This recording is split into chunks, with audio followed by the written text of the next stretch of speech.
But at the same time, I feel like sometimes we always try and emphasize things that don't matter. But yeah, exactly.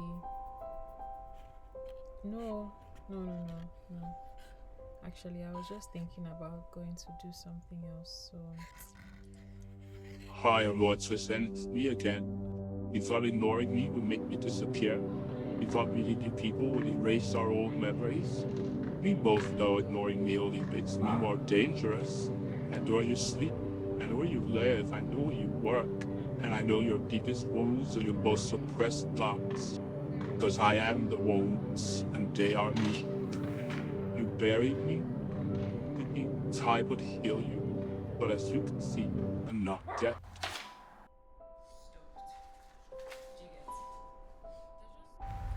I know this channel is usually light-hearted, and you may be wondering where is this coming from and where is it going. To be honest, this wasn't even the video I planned to post today, but it was so alarming and urgent that I had no choice. I was being plagued by dreams of high school reunions that felt like nightmares. Then I discovered my old year 1 class photos, and that triggered daymares. And for a week straight, it felt like all the content and sermons I engaged with were about healing, and they were cutting me deeply, even though I thought I'd done what it took to heal and close those chapters, but I guess not so. Dear healing one, are you willing to go deeper? I always used to think that at a certain age and after enough time, I would no longer remember the hurtful things that happened decades ago now. But what I was actually hoping was that healing would happen without any input needed from me. A distinctive man once told me that time heals nothing, but intentionality might. We often think that if we allow enough time pass after being hurt, that eventually we will be okay. But if all it takes is one action or word from an unsuspecting person for the flashbacks to start playing in your mind, would you define that as okay? As I'm talking right now, some of you may be remembering interactions from secondary school, university, or maybe even primary school. And some of your hurt may be from your classmates, siblings, teachers, parents, or even strangers. My point is, many of us under the sound of my voice are carrying things from our childhood, not realizing that those wounds are being used as a foothold, which by definition is a secure position from which further progress may be made. In plain English, if you don't become proactive about your healing, you are leaving the door open for the devil to introduce more pain in your life and/or the lives of those who are in contact with you. More often than not, what you swept under the rug and convinced yourself that you've moved on from is actually just watching and observing you, waiting for the opportune time to show out. Healing and deliverance are necessary for health and purpose, but you cannot be passive about that.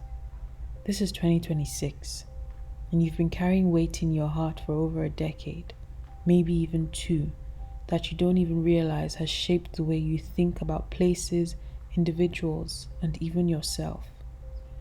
This is not me victim blaming at all, by the way.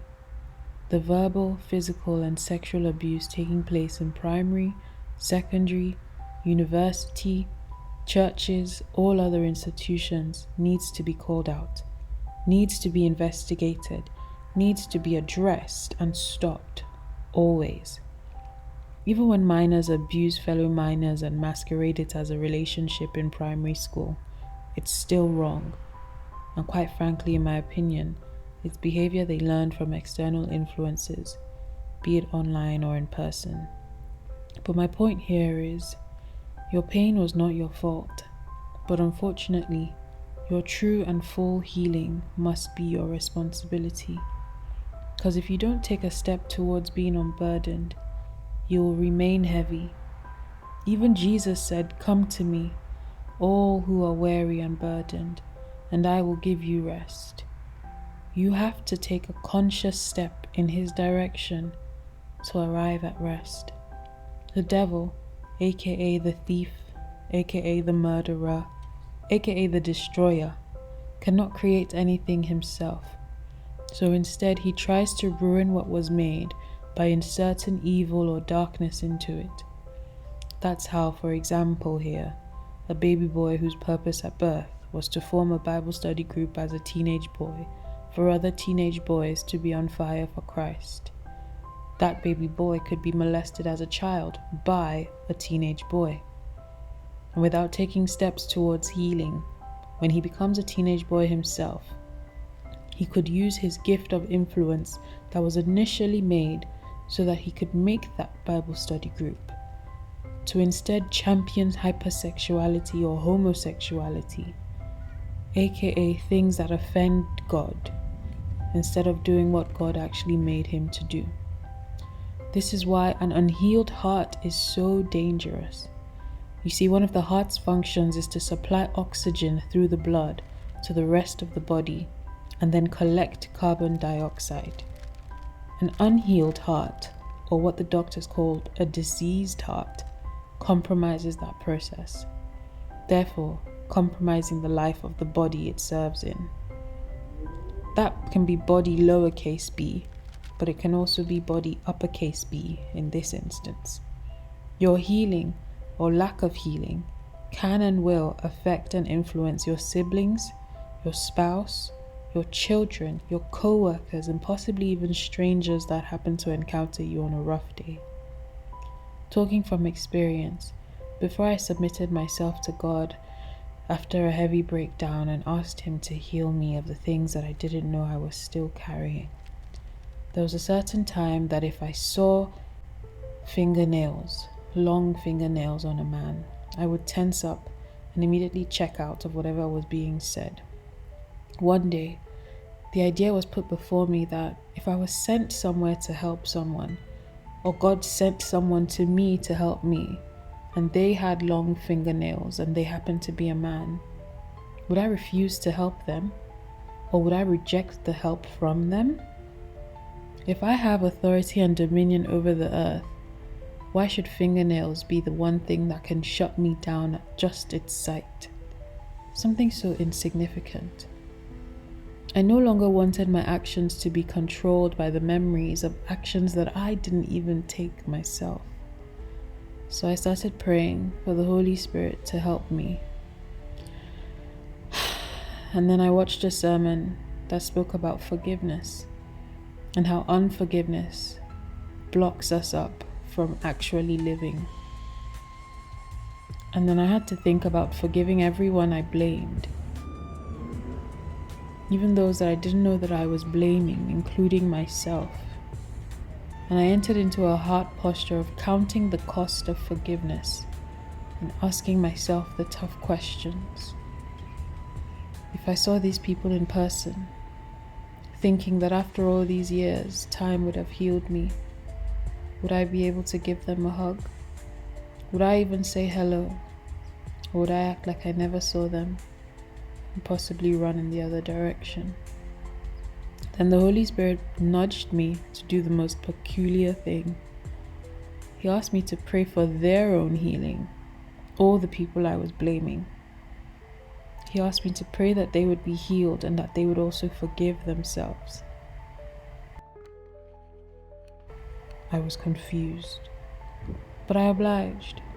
I prayed for all the people, that at the mention of their name I would be filled with dread or regret or just sigh, And as I prayed for them to be healed, I prayed for them to know Jesus. I prayed for them to succeed.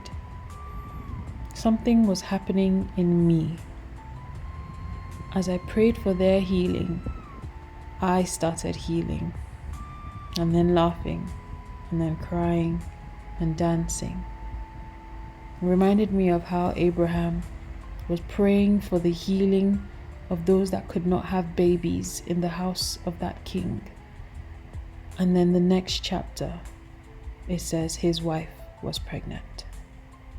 You see, healing a heart-based wound is not linear, nor is it copy and paste, because what that Bible chapter doesn't say is how long it took from Abraham's prayer for Sarah to get pregnant. Everyone's journey is different, but everyone's journey must start with an emptying out of the darkness and the pain and the resentment. It's not just a one-day thing, it's an every moment thing. Whenever you're reminded of them, pray for them. Whenever you see them, forgive them again. Whenever you see an IG post or comment from them, bless them. Because you have to be proactive about your healing. Even if you thought you had already done what it took that one time, I'm asking you to go again and to go deeper this time. God bless you guys. Remember to like, remember to comment, and share this with anyone you think needs to hear it. Much love. Bye.